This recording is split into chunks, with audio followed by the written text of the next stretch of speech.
Hello dear student. Previous lecture में हम लोगों ने फीमेल रिप्रोडक्टिव सिस्टम को स्टार्ट किया था और आज उसी लेक्चर को हम आगे कंटिन्यू करेंगे। और आज का हमारा जो टॉपिक है वो है female external genitalia that is vulva. आइए इस वल्वा को हम लोग स्टडी करेंगे। जब आप फीमेल के दोनों थाई को जब आप ओपन करेंगे तो यहाँ पे आपको देखने को मिलेगा एनस। क्या मिल रहा है? एनस। इस एनस के ऊपर आपको जो कुछ भी स्ट्रक्चर मिलेगा वो किसके अंदर आएगा? External genitalia. आपको जो कुछ भी स्ट्रक्चर देखने को मिलेगा वो एक्सटर्नल जेनिटेलिया कहलाएगा। तो एक्सटर्नल जेनिटेलिया के अंदर सबसे पहले हम डिस्कस करेंगे मॉन्स प्यूबिस। ये मॉन्स प्यूबिस क्या है? स्केलेटल सिस्टम के अंदर आपने प्यूबिस बोन को पढ़ा होगा। उस प्यूबिस बोन के ऊपर माउंड लाइक स्ट्रक्चर, उभरा हुआ स्ट्रक्चर आपको देखने को मिलता है, उसे हम क्या कहते हैं? Mons pubis. वास्तव में अगर हम मॉन्स प्यूबिस को अगर हम डिस्क्राइब करें तो ये क्या है? It is the cushion of fatty tissue covered by skin and pubic hair. तो ये जो आप स्ट्रक्चर जो देख रहे हैं ये स्ट्रक्चर क्या है? मॉन्स प्यूबिस है, राइट? ये मॉन्स प्यूबिस को एक और नाम दिया जाता है मॉन्स वेनेरिस। क्या इसे हम कहते हैं? मॉन्स वेनेरिस। इस मॉन्स वेनेरिस के ऊपर आपको क्या देखने को मिल रहा है? Pubic hair. Pubic hair. जब आप मॉन्स प्यूबिस के नीचे आएंगे तो आपको one pair thick fleshy fold dark colour का आपको देखने को मिलेगा। डार्क पेयर्ड फ्लैसी फोल्ड आपको देखने को मिलता है और उस डार्क फ्लैसी फोल्ड को हम कहते हैं लेबिया मेजोरा। क्या कहेंगे? Labia majora. ये लेबिया मेजोरा जो आप देख रहे हो, इसका जो आउटर सरफेस है इसके ऊपर हमें स्किन देखने को मिलेगा और जो इनर सरफेस होता है लेबिया मेजोरा का वो हेयर लेस होता है। ठीक है। अब लेबिया मेजोरा के बारे में मैंने कहा आपसे कि ये क्या है? डार्क है, पेयर्ड है एंड फ्लैसी है, राइट? आप इस तरह से समझना। ये जो आप देख रहे हो, ठीक है, ये लेबिया मेजोरा है। ठीक है। ये कलर में कैसा है? डार्क है, फ्लैसी यानी थिक है, पेयर्ड है, ये दोनों साइड। इसे हम क्या कह रहे हैं? Labia majora. ये लेबिया मेजोरा स्क्रोटम के होमोलोगस होता है। तो हम कह सकते हैं कि this labia majora homologous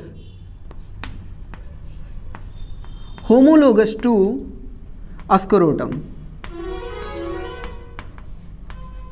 right? इस तरह से लेबिया मेजोरा हमारा खत्म हो गया। अब जब आप लेबिया मेजोरा को और स्टडी करेंगे तो इसके जस्ट नीचे आपको पिंकिश थिन पेयर्ड स्किन का फोल्ड देखने को मिलेगा और उस फोल्ड को हम कहते हैं लेबिया माइनोरा। इसे हम क्या कहेंगे? Labia minora. Labia minora. ये क्या है? Paired fold of skin just inside labia minora, sorry labia majora. Labia majora. कोई दिक्कत है यहाँ पे? अब ध्यान रखना, इस लेबिया माइनोरा का जो अपर पार्ट है ये दोनों फ्यूज करता है और एक टाइनी फिंगर लाइक स्ट्रक्चर का ये फॉर्मेशन करेगा और इस टाइनी फिंगर लाइक स्ट्रक्चर को हम कहते हैं क्लाइटोरिस। इस स्ट्रक्चर को हम क्या कहेंगे? क्लाइटोरिस। क्लाइटोरिस के बारे में कुछ तारीफ करते हैं। टाइनी फिंगर लाइक स्ट्रक्चर है ये जो क्लाइटोरिस है ना, ये किसके होमोलोगस है? ये बात आप ध्यान रखना, this clitoris is homologous to penis. और हमने पेनिस पढ़ा था कि पेनिस के अंदर हमें 3 मसल्स मिल रहा था, कार्पोरा कैवर्नोसा का 2 नंबर और कॉर्पस स्पॉन्जियोसम। तो इस क्लाइटोरिस के अंदर कार्पोरा कैवर्नोसा तो क्या होगा? प्रेजेंट होगा, बट कॉर्पस स्पॉन्जियोसम जो मसल्स है वो क्या होता है? अब्सेंट होता है। ये फीमेल बॉडी का क्लाइटोरिस हाईली सेंसिटिव पार्ट है। समझ में आ रही है? At the time of sexual excitement जिस तरह से मेल के अंदर पेनिस के अंदर इरेक्शन होता है, ठीक उसी तरह से क्लाइटोरिस के अंदर भी हमें इरेक्शन देखने को मिलेगा। आप जानते हैं कि जो पेनिस था, पेनिस का जो टर्मिनल एंड कॉर्पस स्पॉन्जियोसम जो बनाया था ग्लांस पेनिस, उसके ऊपर एक प्रेप्यूस का कवरिंग था जिसे आपने कहा था फ्रेन्यूलम प्रेप्यूस, फोरस्किन आपने कहा था। यहां पे भी आपको कवरिंग देखने को मिलेगा। खैर हम उसकी बात नहीं करेंगे। अब देखिए, इस लेबिया माइनोरा के अंदर आपको जो स्पेस देखने को मिल रहा है, इस स्पेस को हम कहते हैं वेस्टिब्यूल। क्या कहेंगे? वेस्टिब्यूल। आपको जो कुछ भी आपको स्पेस देखने को मिल रहा है यहाँ पे, उस स्पेस को हम कहेंगे वेस्टिब्यूल। वेस्टिब्यूल। इस वेस्टिब्यूल के अंदर आपको 2 सेपरेट ओपनिंग मिलेगी। पहला जो आपको ओपनिंग मिलता है वो है यूरेथ्रा का। तो हम कह सकते हैं कि ये जो ओपनिंग आपको दिख रहा है ये यूरेथ्रल ऑरिफिस है। यूरेथ्रल ऑरिफिस है, राइट? यूरेथ्रल ऑरिफिस है। इस यूरेथ्रल ऑरिफिस के अराउंड हमें कुछ ग्लैंड देखने को मिलता है। इस ग्लैंड को हम कहते हैं Askini gland. Askini gland, right? इस ग्लैंड को हम कहेंगे अस्किनी ग्लैंड, या इसी को एक और नाम दिया जाता है लेसर वेस्टिबुलर ग्लैंड। ठीक, अब आइए,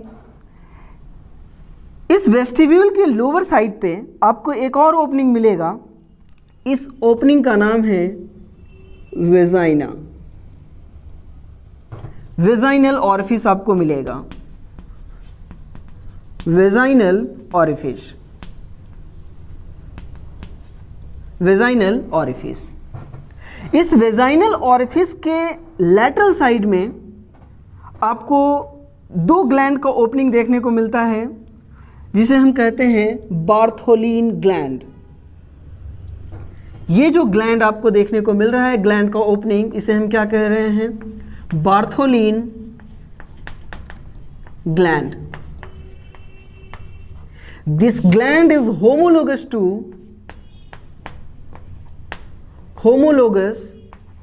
to bulbourethral gland। bulbourethral gland, जिसे आप कूपर्स ग्लैंड भी कहते हैं।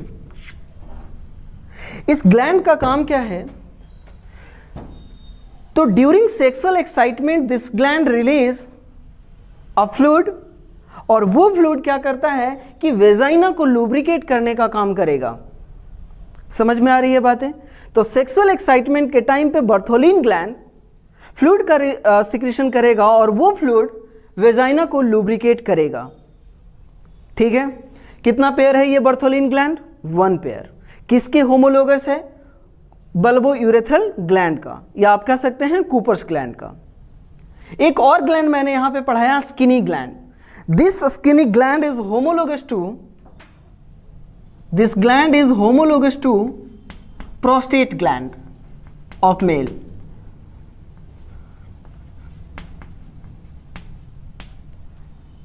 अब बताइए मुझे कि ये जो वेजाइनल ऑरिफिस है और ये जो यूरेथ्रल ऑरिफिस है, ये दोनों किसके अंदर ओपन हो रहा है? ये दोनों आपको वेस्टिब्यूल के अंदर ओपन होता हुआ दिख रहा है। ये मैंने आपसे डिस्कस किया वल्वा। अब हम थोड़े से वेजाइना की बात करते हैं। जब आप वेजाइनल ओपनिंग को देखेंगे तो यहाँ पे आपको ये ऑरिफिस पार्शियली मेम्ब्रेन से कवर्ड दिखाई देगा और इस मेम्ब्रेन का नाम है हाइमेन। क्या नाम है? हाइमेन। अब इस हाइमेन के बारे में दो शब्द जानिए। ये हाइमेन ऐसा माना जाता है और अभी भी ऐसा लोग मानते हैं कि ये हाइमेन जो है फर्स्ट इंटरकोर्स के टाइम पे ये रप्चर हो जाता है, जिससे हमें माइनर ब्लीडिंग देखने को मिलेगा। लेकिन ऐसा भी होता है कि sports participation, horse riding, vaginal tampon के इंसर्शन से, साइकिलिंग से ये हाइमेन क्या हो जाता है? रप्चर कर जाता है। कई बार तो फीमेल जब सेक्सुअल इंटरकोर्स करती है फिर भी ये हाइमेन रप्चर नहीं होता है, ये परसिस्टेंट रहता है। तो हम कह सकते हैं कि प्रेजेंस और absence of hymen is not a reliable indicator of virginity. समझ में आया? ये बात को आप ध्यान रखिएगा। ये मिसकंसेप्शन है कि अगर हाइमेन रप्चर है तो वो फीमेल क्या है? सेक्सुअल इंटरकोर्स पहले की हुई है। तो हाइमेन साइकिलिंग से भी ये रप्चर हो जाता है, हॉर्स राइडिंग से भी, सडन जंप से भी ये हाइमेन रप्चर कर सकता है। तो प्रेजेंस और absence of hymen is not a reliable indicator of virginity. कोई दिक्कत है यहाँ पे? मैं एक बार फिर से चीज़ों को समराइज कर देता हूँ। मैं आपके सामने डिस्कस कर रहा हूँ एक्सटर्नल जेनाइटेलिया। हमने कहा था एक्सटर्नल जेनाइटेलिया के अंदर सबसे पहले हम लोग देखेंगे मॉन्स पीविस को। मॉन्स पीविस है क्या? It is a cushion of fatty tissue. Fatty tissue का कुशन है जो कवर्ड होता है स्किन और प्यूबिक हेयर से। इस मॉन्स पीविस के जस्ट आप नीचे देखेंगे तो आपको dark one paired fleshy fold skin का देखने को मिलेगा। इसे हम कहते हैं लेबिया मेजोरा। ये लेबिया मेजोरा स्क्रोटम की होमोलोगस होता है। कोई दिक्कत है यहाँ पे? लेबिया मेजोरा का जो आउटर सरफेस है उस पर हमें प्यूबिक हेयर मिलेगा, जबकि इनर सरफेस जो होता है वो हेयर लेस होता है। लेबिया माइनोरा के जस्ट अंदर आपको pinkish one paired thin membrane देखने को मिलता है, थिन फोल्ड आपको देखने को मिलेगा, जिसे हम कहते हैं लेबिया माइनोरा। लेबिया माइनोरा का जो एंटीरियर पार्ट है वो दोनों फ्यूज करता है और एक टाइनी फिंगर लाइक स्ट्रक्चर का फॉर्मेशन करता है, जिसे हम क्या कहते हैं? Clitoris. This clitoris is homologous to penis. और यहाँ पे भी हमें कार्पोरा कैवर्नोसा मसल्स मिलेगा एंड कॉर्पस स्पॉन्जियोसम यहाँ पे क्या होगा? अब्सेंट होगा। जिस तरह से मेल के अंदर सेक्सुअल एक्साइटमेंट के टाइम पे पेनिस के अंदर इरेक्शन देखने को मिलता है, सेम इरेक्शन आपको क्लाइटोरिस के अंदर भी देखने को मिलेगा। ठीक है, आगे डिस्कस करते हैं। लेबिया माइनोरा के अंदर जो आपको स्पेस जो देखने को मिल रहा है, जो कैविटी देखने को मिल रहा है, उसे हम क्या कह रहे हैं? वेस्टिब्यूल। इस वेस्टिब्यूल के अंदर आपको दो सेपरेट ओपनिंग मिलेगा। एंटीरियर सरफेस पे तो आपको यूरेथ्रल ऑरिफिस मिलेगा, यूरेथ्रा के ओपनिंग मिलेगा, और पोस्टीरियर सरफेस पे आपको वेजाइना की ओपनिंग मिलेगी। वेजाइना के ओपनिंग के लैटरल साइड में आपको वन पेयर बर्थोलिन ग्लैंड का ओपनिंग मिलेगा। ये बर्थोलिन ग्लैंड सेक्सुअल एक्साइटमेंट के टाइम पे कुछ फ्लूइड का सिक्रेशन करता है जो वेजाइना को लुब्रिकेट करने का काम करेगा। ठीक है, ये बर्थोलिन ग्लैंड किसके होमोलोगस है? बल्बो यूरेथ्रल ग्लैंड का। कोई दिक्कत यहाँ पे? अब देखना, यूरेथ्रा के अराउंड कुछ ग्लैंड हमें देखने को मिलता है, उसे हम क्या कह रहे हैं? Skene's gland. This gland is homologous to prostate gland, right? अब एक बात और आप सुनिए, ये आपको क्या दिखाई दे रहा है? एनस। ठीक, एनस, और यहां पे आपको क्या दिखाई दे रहा है? Labia majora. ठीक है, इन दोनों के बीच यहां पे जो आपको स्पेस जो दिखाई दे रहा है ना, इस स्पेस को हम कहते हैं पेरिनियम। क्या बोलेंगे इसे हम? पेरिनियम। इस तरह से हमारा फीमेल एक्सटर्नल जेनिटेलिया समाप्त होता है। आप इसे कॉपी करें, फिर हम आगे कंटिन्यू करते हैं।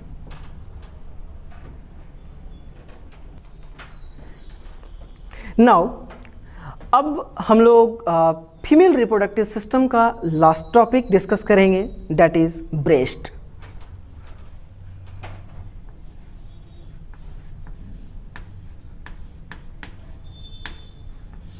समझना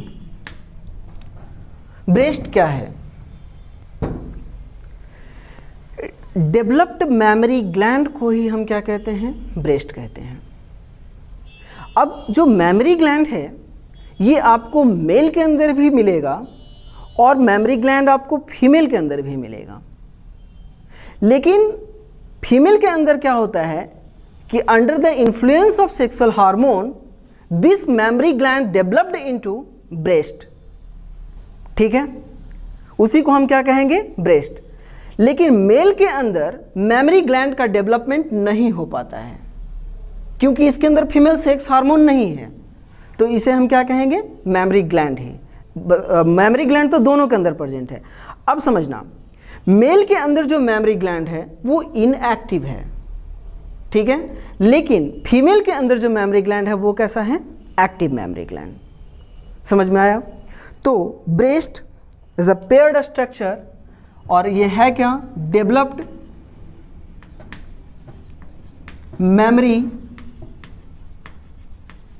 मैमरी ग्लैंड को हम क्या कहते हैं? ब्रेस्ट कहते हैं। It is a secondary sexual character. क्या है ये? Secondary sexual character. ध्यान रखिएगा कि ब्रेस्ट सेकेंडरी सेक्स ऑर्गन नहीं है, it is the secondary sexual character. Secondary sexual character क्या होता है? वो कैरेक्टर जो प्यूबर्टी पे आपको देखने के अंदर मिलेगा।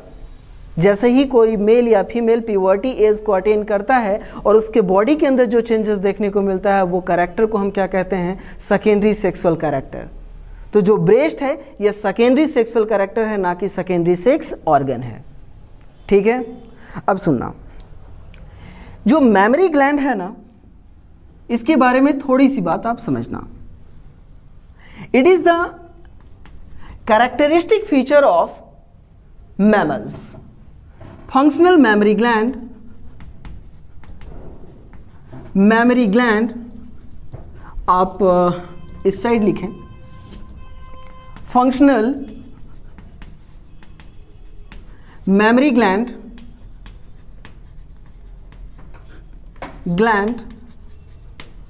क्या है? Characteristic feature of mammal, female mammals. Right, ये मैमल्स लिखा हुआ है, फीमेल मैमल। अब मैमरी ग्लैंड के बारे में कुछ और भी बातें समझना। मैमरी ग्लैंड, मैमरी ग्लैंड जो है ना, ये एक प्रकार का एपोक्राइन ग्लैंड है। एपोक्राइन ग्लैंड, आपने एनिमल टिश्यू के अंदर ग्लैंड पढ़ा था, जहाँ पे आप लोगों को ग्लैंड्स के कई सारे टाइप पढ़ाए गए होंगे, apocrine gland, merocrine gland and holocrine gland. उसी में से मैमरी ग्लैंड एक कैटेगरी से बिलोंग करता है, एपोक्राइन ग्लैंड। मैमरी ग्लैंड जो है ये मॉडिफाइड स्वेट ग्लैंड है, स्वेट ग्लैंड है। ये हमारे स्वेट ग्लैंड का ही मॉडिफिकेशन है, ठीक। एंड लास्ट अगर हम बात करें, it is the compound tubulo alveolar gland. ये कैसा ग्लैंड है? Compound tubulo alveolar gland. वो आपको आगे समझ में आ जाएगा, कोई दिक्कत है? अब समझना, ये जो मैमरी ग्लैंड की हम बात कर रहे हैं, ये जो ब्रेस्ट की हम बात कर रहे हैं, ये हमारे कहाँ बॉडी में कहाँ पे प्रेजेंट है? तो ये जो चेस्ट रीजन जो आपको दिख रहा है, जो थोरैक्स रीजन जो आपको दिख रहा है, यहाँ पे ये पेयर, वन पेयर प्रेजेंट है। यहाँ पे जो थोरैक्स के अंदर जो मसल्स है ना, इस मसल्स को हम कहते हैं पेक्टोरालिस मेजर मसल्स। क्या कहेंगे? Pectoralis major muscles. ये पेक्टोरालिस मेजर मसल्स किससे अटैच है? रिब्स से। ठीक, रिब्स के ऊपर पेक्टोरालिस मेजर मसल्स, और उस मसल्स के ऊपर ग्रो कौन किया है, डेवलप कौन हुआ है? ब्रेस्ट। और वो जो ब्रेस्ट है उस मसल से अटैच होता है with the help of Cooper's ligament. हमें नाम याद नहीं रखना है। तो आइए हम ब्रेस्ट का स्ट्रक्चर देखते हैं।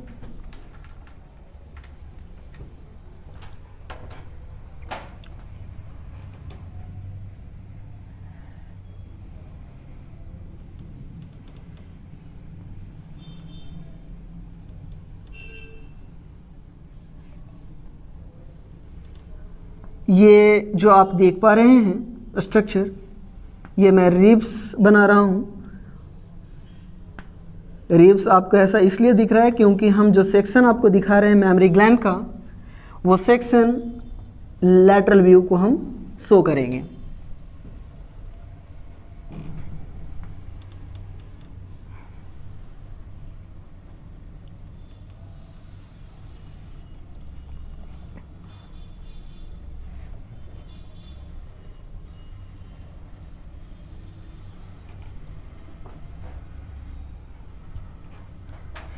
ये क्या है? कट एंड ऑफ रिब्स, और इस रिब्स के पास आपको यहाँ पे क्या देखने को मिलेगा? मसल्स। इस मसल्स का नाम क्या है? Pectoralis major muscles. क्या नाम है इसका? रिपीट करना मेरे साथ साथ, पेक्टोरालिस मेजर, राइट। अब देखिए,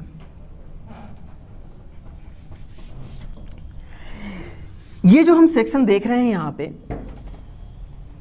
ये लैटरल व्यू देख रहे हैं मैमरी ग्लैंड का। मैमरी ग्लैंड के अंदर आपको दो चीज़ें मिलेगा, एक तो आपको ग्लैंडुलर टिश्यू मिलेगा, और दूसरा वेरिएबल अमाउंट में आपको फैट देखने को मिलता है।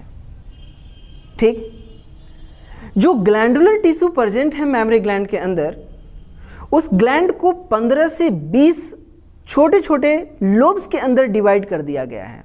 उस लोब को हम कहते हैं मैमरी लोब। अब ये लोब का जो नंबर है 15 से 20 है। ठीक, तो हर फीमेल के अंदर ये लोब जो है, लोब का जो नंबर है वो वेरी करेगा, और फैट का जो अमाउंट है वो भी वेरी करेगा। इसीलिए फीमेल का जो ब्रेस्ट साइज है वो फीमेल टू फीमेल क्या करता है? वेरी करता है। समझ में आया? तो हम कह सकते हैं मैमरी ग्लैंड जो है, यहाँ पे आपको क्या देखने को मिलेगा? Contain glandular tissue. Mammary gland contain glandular tissue, glandular tissue,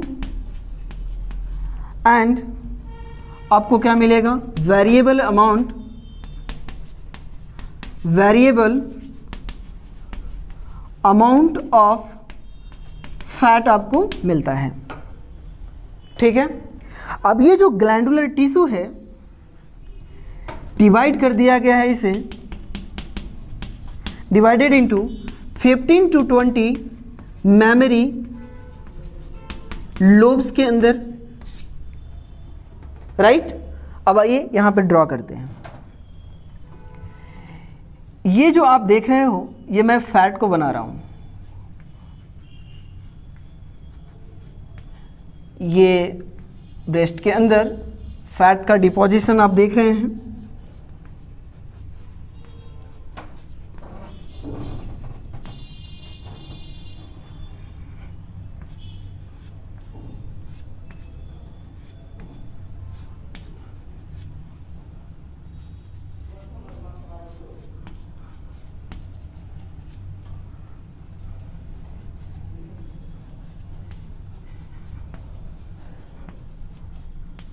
ये आपने देखा कि इसके अंदर क्या है, फैट है। अब हम बात करेंगे ग्लैंडुलर टिश्यू के बारे में। ग्लैंडुलर टिश्यू को 15 से 20 लोब के अंदर डिवाइड किया गया है, और जब आप एक लोब का जब आप स्टडी करेंगे तो उसके अंदर आपको क्लस्टर्स ऑफ एल्वियोलाई देखने को मिलेगा। तो आइए उसे ड्रॉ करते हैं।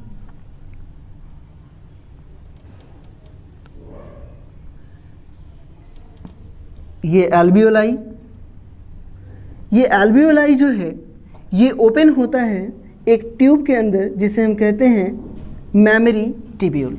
क्या कहते हैं, मेमरी टिब्यूल कहेंगे। फिर से हमारा यहाँ पे क्या है, ये आप देखते रहिए डायग्राम को, ठीक है।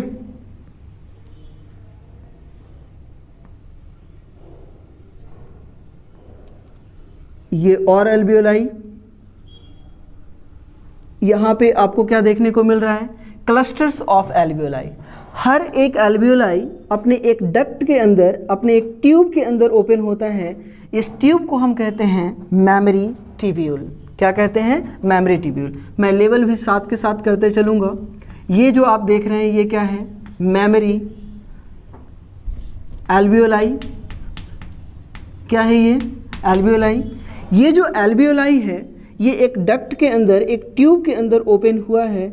इस ट्यूब का नाम हमने क्या दिया, बोलो, मेमरी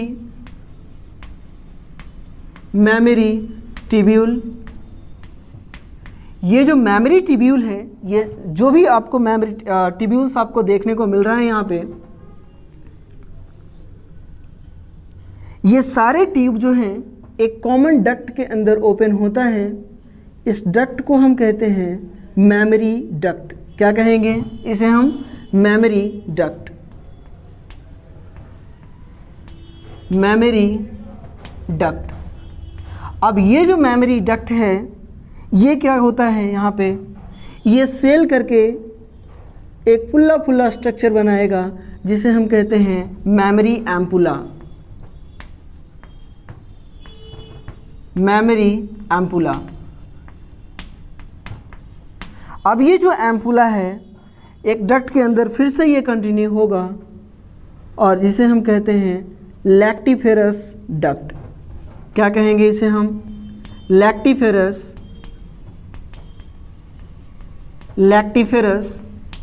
डक्ट। और ये जो लैक्टिफेरस डक्ट है फाइनली ये ओपन होगा निपल के अंदर थ्रू पोर।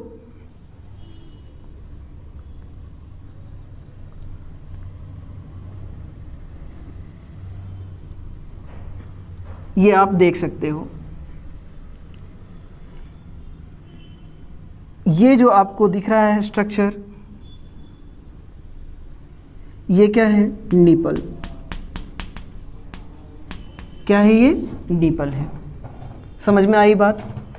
अब हमने आपसे कहा था, चीज़ों को ध्यान से सुनते रहिए ना। हमने कहा था कि ग्लैंडुलर टिश्यू को 15 से 20 लोब के अंदर डिवाइड किया गया है, ठीक। तो लोब आपको कहाँ पे देखने को मिल रहा है, तो देखिए ये जो आपको दिख रहा है ये क्या है, एक लोब है। इस तरह से ऐसे ऐसे बहुत सारे लोब हैं यहाँ पे 15 से 20 में, ठीक ना। अब हर एक लोब के अंदर आपको एल्वियोलाई का आपको क्लस्टर्स देखने को मिल रहा है ना, एल्वियोलाई। अब देखिए एक सिंगल एल्वियोलाई को जब आप देखेंगे तो एक सिंगल एल्वियोलाई ओपन होता है एक ट्यूब के अंदर जिसे हम कहते हैं मेमरी टिब्यूल। क्या कहते हैं, memory tubule.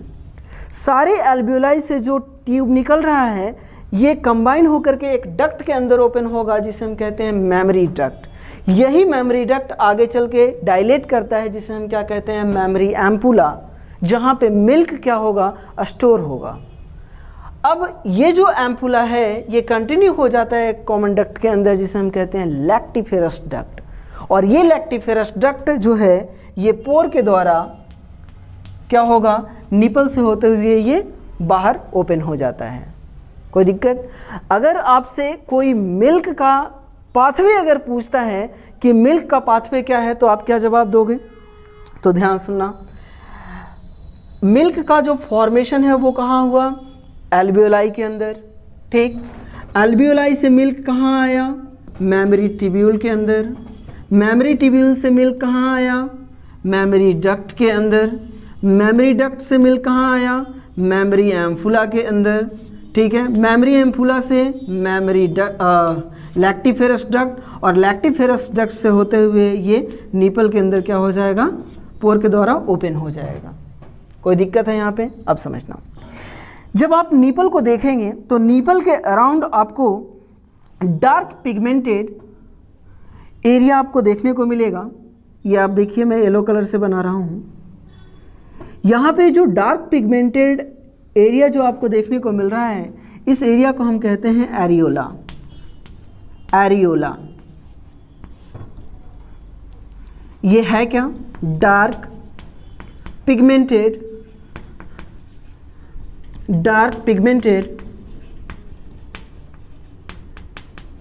Area around nipple, जिसे हम क्या कहते हैं? एरियोला कहेंगे। कोई दिक्कत है यहाँ पे? तो ये चीज़ें मैंने आपसे डिस्कस किया। हम मेमरी ग्लैंड को फिर से एक बार देखते हैं।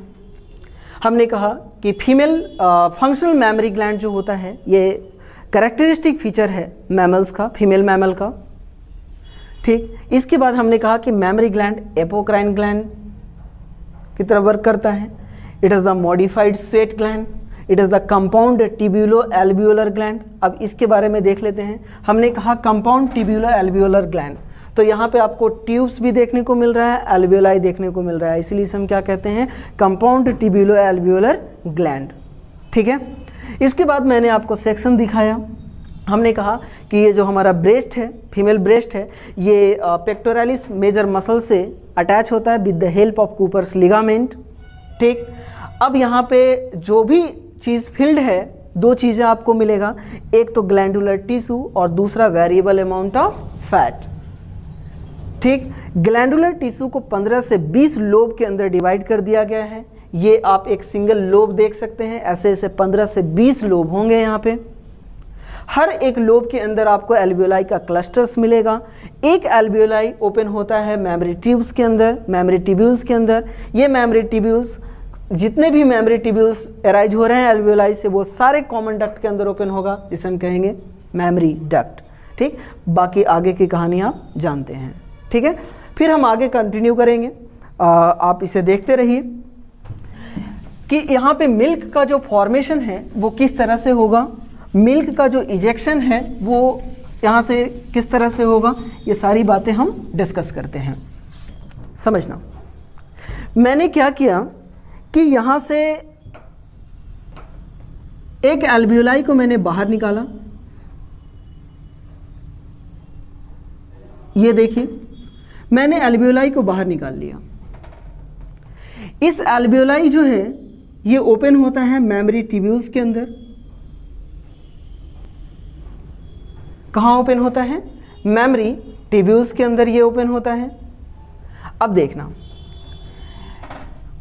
इस मेमरी ट्यूब्यूल, जब आप एल्वियोलाई का आप स्टडी करेंगे ना, तो इसकी जो इनर लाइनिंग है ये बना होता है क्यूबॉइडल एपिथेलियम का।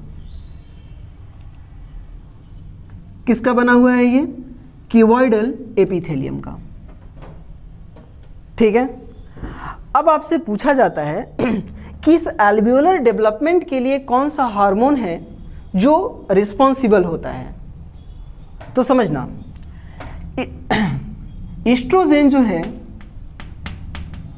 एस्ट्रोजेन जो हार्मोन है ये वर्क करेगा इस एल्वियोलाई के ऊपर, और ये क्या करवाएगा? एल्वियोलर डेवलपमेंट करवाएगा। मैं शॉर्ट में लिख रहा हूं, एल्वियोलर डेवलपमेंट। तो एल्वियोलर डेवलपमेंट के लिए रिस्पॉन्सिबल कौन है? एस्ट्रोजन। ये जो डक्ट्यूलर जो आप सिस्टम जो देख रहे हैं, मेमरी ट्यूब्यूल्स, यहां पे कौन वर्क करेगा? यहां पे वर्क करता है प्रोजेस्टेरॉन।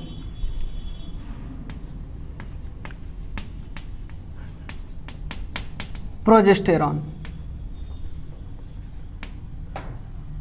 डेवलपमेंट ऑफ, क्या करवाएगा ये? डेवलपमेंट ऑफ डक्ट्यूलर सिस्टम, डक्ट्यूलर सिस्टम, ठीक है।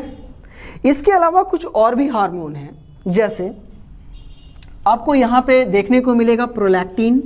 प्रोलैक्टिन भी इसके ऊपर वर्क करेगा। अब ये प्रोलैक्टिन का काम क्या है तो समझना, ये प्रोलैक्टिन जो है ये रिस्पॉन्सिबल होता है मिल्क सिंथेसिस के लिए। किसके लिए रिस्पॉन्सिबल होता है? मिल्क सिंथेसिस के लिए। अब ये कैसे करवाएगा हम अभी तुरंत बात करेंगे। और एक लास्ट हार्मोन यहाँ पे वर्क करता है जिसका नाम है ऑक्सीटोसिन। ऑक्सीटोसिन, ठीक है। तो ऑक्सीटोसिन क्या करवाता है? तो ये रिस्पॉन्सिबल होता है मिल्क इजेक्शन। क्या करवाएगा? Ejection of milk. अब समझना कि प्रोलैक्टिन जो है, ये दोनों बात तो समझ में आ गई ना, कि एस्ट्रोजन क्या करेगा? एल्वियोलर डेवलपमेंट करवाएगा, और जो प्रोजेस्टेरॉन है ये डक्टुलर सिस्टम को डेवलप करेगा, ठीक। प्रोलैक्टिन की बात करते हैं। देखिए हमने कहा कि जो एल्वियोलाई का जो इनर लाइनिंग है वो कौन से एपिथेलियम का बना हुआ है? क्यूबॉइडल का। किसका बना हुआ है? क्यूबॉइडल एपिथेलियम का। अब इस क्यूबॉइडल एपिथेलियम के ऊपर ये हार्मोन वर्क करेगा, कौन सा? प्रोलैक्टिन। प्रोलैक्टिन वर्क करेगा और इस क्यूबॉइडल को ये चेंज कर देता है कॉलमनर में। किस में चेंज कर देगा? ये कॉलमनर एपिथेलियम के अंदर चेंज कर देगा। अब कॉलमनर एपिथेलियम का काम क्या होता है? सिक्रीशन करना, ठीक है। क्यूबॉइडल का भी काम सिक्रीशन है, लेकिन करता कौन है? कॉलमनर करता है, क्योंकि प्रोलैक्टिन जो है इस क्यूबॉइडल को चेंज कर देता है कॉलमनर में। अब ये कॉलमनर एपिथेलियम क्या करेगा? मिल्क का सिक्रीशन करेगा। ये आप देख सकते हो, मिल्क का सिक्रीशन हुआ। लेकिन जैसे ही मिल्क सिक्रीशन बंद हो जाता है, फिर से ये कॉलमनर एपिथेलियम किस में चेंज हो जाएगा? क्यूबॉइडल में। कोई दिक्कत है? तो मिल्क सिंथेसिस के लिए कौन सा हार्मोन रिस्पॉन्सिबल है? प्रोलैक्टिन। अब मिल्क इजेक्शन की बात करते हैं। देखिए मिल्क यहाँ तो ल्यूमेन के अंदर फिल्ड है, एल्वियोलाई का जो ल्यूमेन है यहाँ पे मिल्क फिल्ड है, लेकिन ये मिल्क बाहर कैसे जाएगा? तो ध्यान रखना, इस एल्वियोलाई के ऊपर हमें एक मसल्स का लेयर देखने को मिलता है,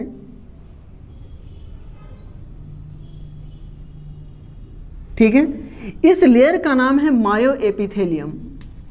मायो एपिथेलियम, क्या नाम है? मायो एपिथेलियम। इस मायो एपिथेलियम के ऊपर ऑक्सीटोसिन रिसेप्टर जो है वो प्रेजेंट होता है। क्या प्रेजेंट है यहां पे? Oxytocin receptor. तो जब ऑक्सीटोसिन हार्मोन, ऑक्सीटोसिन हम जानते हैं कि इसे हम लव हार्मोन भी कहते हैं, ठीक है। तो जैसे ही बेबी निपल को सक करता है तो मदर का जो क्या कहते हैं, जो ग्लैंड है वहां से क्या रिलीज होगा? ऑक्सीटोसिन। और वो ऑक्सीटोसिन ये यहाँ पे बाइंड करेगा मायो एपिथेलियम पे प्रेजेंट रिसेप्टर के साथ, और इसके अंदर क्या करवाएगा? कॉन्ट्रैक्शन करवाएगा। तो जैसे ही मायो एपिथेलियम यहाँ पे कॉन्ट्रैक्ट करेगा तो ल्यूमेन के अंदर जो प्रेजेंट मिल्क है वो मिल्क क्या हो जाएगा? इजेक्ट आउट हो जाएगा। इसीलिए हम ऑक्सीटोसिन को हम क्या कहते हैं? मिल्क इजेक्शन हार्मोन भी कहते हैं। कोई दिक्कत है यहाँ पे? नहीं ना। आइए अब हम कुछ बात और करते हैं।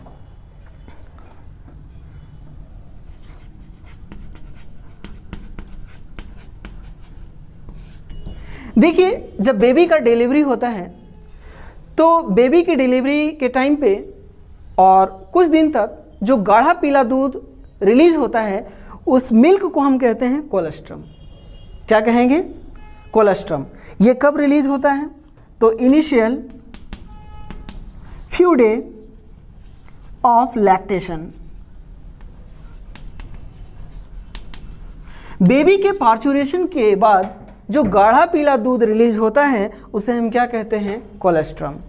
ये जो कोलेस्ट्रम है ये बहुत ही ज़्यादा हाईली न्यूट्रिशियस है और बेबी के लिए ये अमृत के समान ये काम करता है। इस कोलेस्ट्रम के अंदर हमें कुछ एंटीबॉडी देखने को मिलता है जिसका नाम है IgA, जो बेबी को, इम्यून सिस्टम को क्या करता है? इंक्रीज करता है। रोगों से लड़ने की क्षमता, डिजीज से फाइट करने की जो एबिलिटी है वो बढ़ाएगा। इसीलिए डॉक्टर रिकमेंड करते हैं मदर मिल्क को। समझ में आया? तो आप ये चीज़ें कॉपी कीजिए, फिर हम आगे कंटिन्यू करते हैं। Now we are going to discuss about gametogenesis.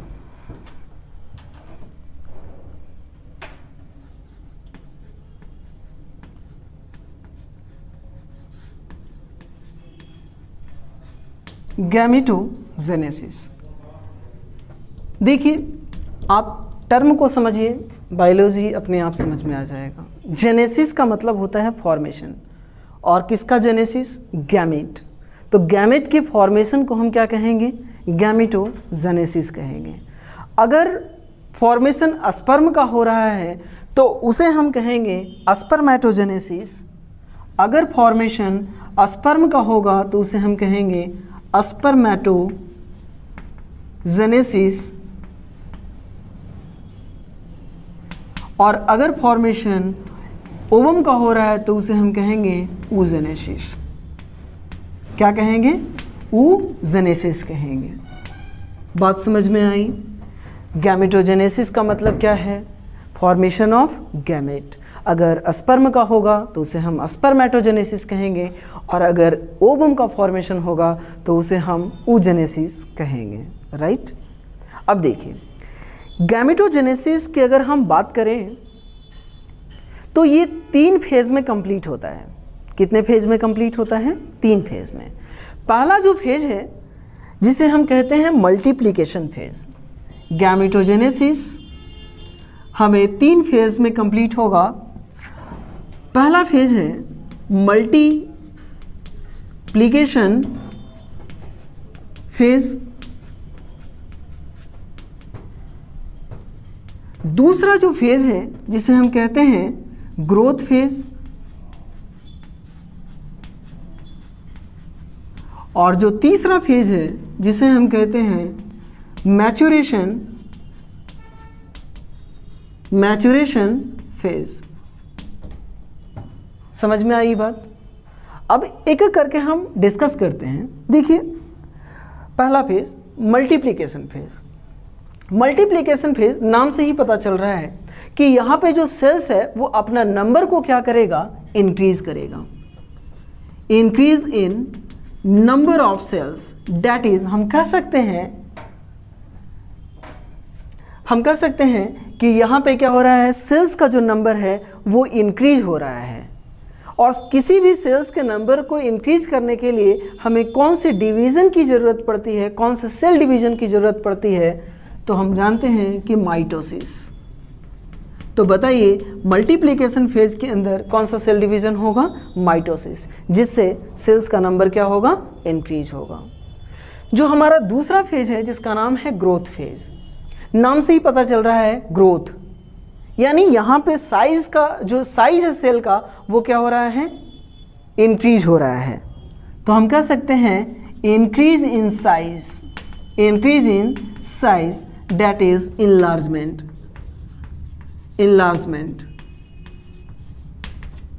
ठीक है? और अगर हम बात करें मैच्योरेशन फेज की, तो ये जो मैच्योरेशन फेज है यहाँ पे हमें देखने को मिलेगा मियोसिस डिवीजन, या आप कह सकते हैं कि in meiosis phase cell enter into meiosis. बात समझ में आ रही है?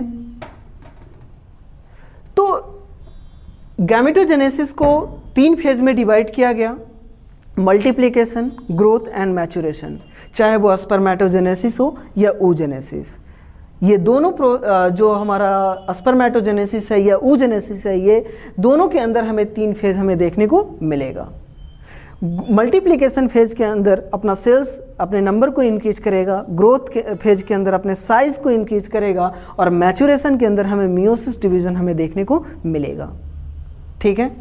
अब देखिए, अब हमें स्टडी करना है स्पर्मेटोजेनेसिस। लेकिन स्पर्मेटोजेनेसिस को डिटेल स्टडी करने से पहले मैं आपको एक छोटा सा टॉपिक डिस्कस करूंगा। वैसे ये टॉपिक एम्ब्रियोलॉजी का है, तो जो चीज़ें जहाँ पे आएगी हम वहीं पर डिटेल बात करेंगे, लेकिन इसका थोड़ा सा हेल्प हमें स्पर्मेटोजेनेसिस में आने वाला है, तो हम इसे स्टडी कर लेते हैं, लेकिन डिटेल स्टडी नहीं करेंगे। अब आप यहाँ पे इस डायग्राम को देखिए। यहाँ पे ये जो वाइट कलर जो आपको स्ट्रक्चर जो दिख रहा है, ये क्या है? फीटस है।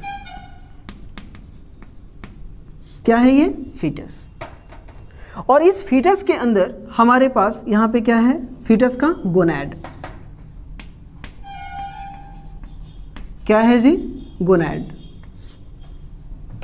अगर ये फीटस मेल होगा तो गोनैड कौन सा होगा? यहाँ पे टेस्टिस। और अगर ये फीटस फीमेल होगी तो यहाँ पे कौन सा गोनैड मिलेगा? ओवरी। ये बात समझ में आई? क्लियर है? आगे बढ़ते हैं। अब देखिए, इस फीटस के अराउंड जो कुछ भी आपको मेम्ब्रेन देखने को मिल रहा है, इस मेम्ब्रेन को हम कहते हैं एक्स्ट्रा एम्ब्रियोनिक मेम्ब्रेन। क्या कहेंगे? Extra embryonic membrane. फीटस के अराउंड जो कुछ भी मेम्ब्रेन हमें देखने को मिल रहा है, उस मेम्ब्रेन को हम कहेंगे एक्स्ट्रा एम्ब्रियोनिक मेम्ब्रेन। राइट? अब आगे देखते हैं।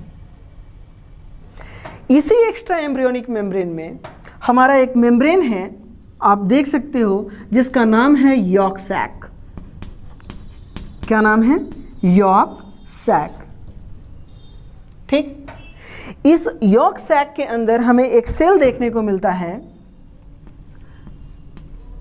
वास्तव में ये जो सेल आप जो देख रहे हैं यहाँ पे, इस सेल्स को बनाने वाला कौन है? यॉर्क सैक ही है। इस सेल्स का नाम है प्राइमोडियल जर्म सेल, जिसे हम शॉर्ट में कहते हैं PGC, प्राइमोडियल जर्म सेल्स। ठीक है? अब ये primordial germ cells during intrauterine life ये माइग्रेट कर जाता है। कहाँ? ये प्राइमोडियल जर्म सेल जो है इंट्रायूटेराइन लाइफ में कहाँ माइग्रेट करेगा? इस गोनैड के अंदर, टेस्टिस और ओवरी के अंदर, ये गोनैड्स के अंदर क्या हो जाएगा? माइग्रेट कर जाएगा। अगर ये प्राइमोडियल जर्म सेल टेस्टिस के अंदर माइग्रेट किया है, तो अब हम इस प्राइमोडियल जर्म सेल्स को PGC ना कहेंगे, बल्कि यहाँ पे हम इसे स्पर्मेटोगोनिया कहेंगे। और अगर ओवरी के अंदर माइग्रेट किया है तो उसे हम ऊगोनिया कहेंगे।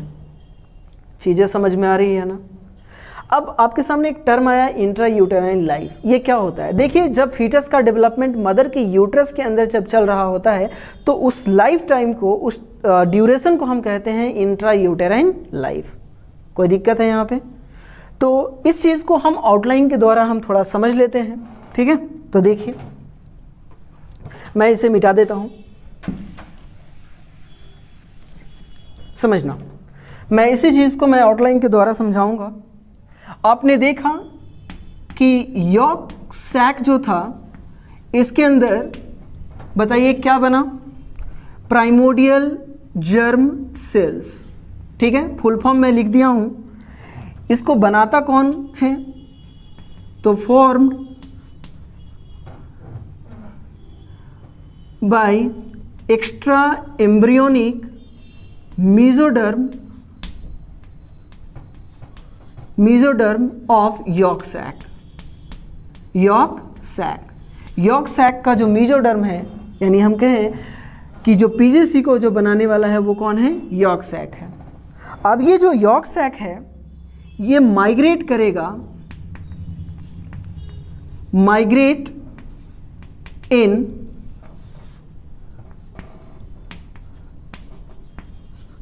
मेल। अगर ये फीटस मेल होगा तो टेस्टिस के अंदर, और अगर ये फीमेल होगी तो ओवरी के अंदर। तो बताइए, मेल के अंदर जो प्राइमोडियल जर्म सेल्स है, ये कहाँ इंटर करेगा? Inter into testis, and in female PGC inter into ovary. बात समझ में आई? अब देखिए, जैसे ही ये प्राइमोडियल जर्म सेल्स टेस्टिस के अंदर आया, अब हम इसे पीजीसी नहीं कहेंगे, बल्कि अब हम इसे क्या नाम देंगे, अस्पर्मेटोगोनिया। अस्पर्मेटोगोनिया क्या बोलेंगे, अस्पर्मेटोगोनिया। और जब ये पीजीसी ओवरी के अंदर आएगा तो उसे हम क्या कहेंगे, oogonia। ठीक। अगर हम इसके सेल्स के अंदर क्रोमोसोम की बात करें तो ये दोनों जो है ये कैसा है, डायप्लॉइड है। इनकी प्राइमोर्डियल जर्म सेल्स कैसा है, डायप्लॉइड सेल्स हैं। अब देखिए ये जो अस्पर्मेटोगोनिया है, यही अस्पर्मेटोगोनिया क्या बनाएगा, अस्पर्म का फॉर्मेशन करेगा। और ये जो oogonia है ये किसका फॉर्मेशन करेगा, ओवम का फॉर्मेशन करेगा। तो अस्पर्मेटोगोनिया से अस्पर्म का बनना, ये प्रोसेस को हम कहते हैं अस्पर्मेटोजेनेसिस। क्या कहेंगे इस प्रोसेस को, इस प्रोसेस को हम कहते हैं अस्पर्मेटोजेनेसिस। बात समझ में आई।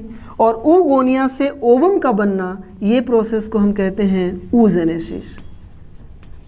क्या कहेंगे, oogenesis कहेंगे। समझ में आया बात। हमने क्या कहा कि फीटस है, फीटस के अंदर हमें क्या देखने को मिल रहा है, गोनैड। अगर ये फीटस मेल होगा तो गोनैड यहाँ टेस्टिस होगा, अगर ये फीटस फीमेल होगी तो गोनैड ओवरी होगा। कोई दिक्कत। इस फीटस के अराउंड जो मेम्ब्रेन देखने को मिल रहा है, उस मेम्ब्रेन को हम कहते हैं एक्स्ट्रा एम्ब्रियोनिक मेम्ब्रेन। उसी मेम्ब्रेन में से एक मेम्ब्रेन है जिसका नाम है यॉर्क सैक। इस यॉर्क सैक के अंदर हमें सेल्स देखने को मिलता है जिसका नाम है primordial germ cells, PGC. Intrauterine life में, ठीक है ना, ये पीजीसी माइग्रेट कर जाता है कहाँ, गोनैड्स के अंदर। ठीक है। अगर ये टेस्टिस के अंदर माइग्रेट किया है तो उसे हम अस्पर्मेटोगोनिया कहेंगे, और अगर ये ओवरी के अंदर माइग्रेट किया है तो इसे हम oogonia कहेंगे। अब अस्पर्मेटोगोनिया अस्पर्म बनाएगा और oogonia ओवम बनाएगा। oogonia से ओवम का बनना, इस प्रोसेस को हम कहते हैं oogenesis, और अस्पर्मेटोगोनिया से अस्पर्म का बनना, इसे हम कहते हैं अस्पर्मेटोजेनेसिस। कोई दिक्कत है यहाँ पे। तो इस तरह से मैंने गैमेटोजेनेसिस का इंट्रोडक्शन आपको पढ़ाया, और द नेक्स्ट लेक्चर में हम लोग डिस्कस करेंगे अस्पर्मेटोजेनेसिस को। ठीक है। तो थैंक यू वेरी मच। आज के लिए इतना ही, मिलते हैं अगले क्लास में।